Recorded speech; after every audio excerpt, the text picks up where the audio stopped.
comme ça en classe. Du coup, je vais essayer de vite la repasser. Comme ça, vous aurez des idées de ce que vous devez faire attention. Là, on vous dit qu'on a 600 M et 937,5 qui forment une suite géométrique. OK? Du coup, si je le traduis, j'ai U0 égale à 600 et U1, U2 égale à 900, 375. Non, 937,5. Et on voulait déterminer la valeur de M. OK? Et attention, il est indiqué les valeurs possibles de M. Ça veut dire qu'il doit avoir plusieurs valeurs possibles.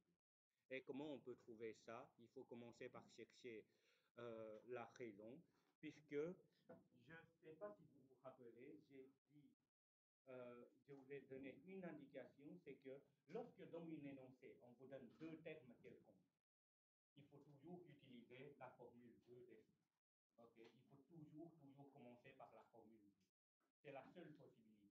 Et ici, c'était le cas. On a le U0 et U2. Donc, on est obligé de commencer par la deuxième formule Q. Et Q, c'était I moins J. Ici, le I et le J, c'était 2 et 0. Donc, je vais faire le plus grand moins le plus petit. OK? Égal à, donc, U2 divisé par U0. Ça, c'est la formule. Donc, Q exposant I moins J égale à UI sur UJ. OK? Et sur base de ceci, si je le développe et je remplace par des valeurs, j'aurai Q au carré égale à U2 qui est 937,5 et U0 qui est 600. Quelqu'un veut calculer ce que ça vaut la fraction ici? Comment? Donc, 937,5 divisé par 600. Quelqu'un veut le faire? Il n'y a personne. Vous êtes incroyable. Donc, je vais le faire. Alors, hein? Donc, 937,5 divisé par 600, j'ai 1,5625. Et pour trouver Q, qu'est-ce que je dois faire pour trouver Q? Racine de 1,5625. Et attention, c'est là que j'ai dit qui fait que c'est plus compliqué parmi tous les énoncés. Vous devez retenir que quand on fait passer le carré de l'autre côté, c'est vrai que c'est racine carrée, mais n'oubliez pas qu'il y a deux solutions, il y a le plus et le moins. OK? Donc, c'est ça que beaucoup d'élèves peuvent l'oublier.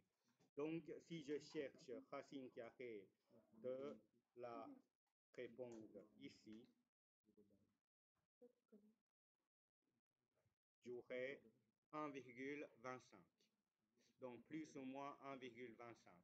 Du coup, là, pour indiquer les réponses, il faut noter si Q égale à 1,25, M sera égal à 600 fois 1,25, donc ça me donne 750. Et si Q égale à moins 1,25, M sera égal à moins 750. Très souvent, l'élève oublie cette deuxième réponse alors qu'on y est tout près. OK? Donc ça, c'est quelque chose que vous devez faire attention.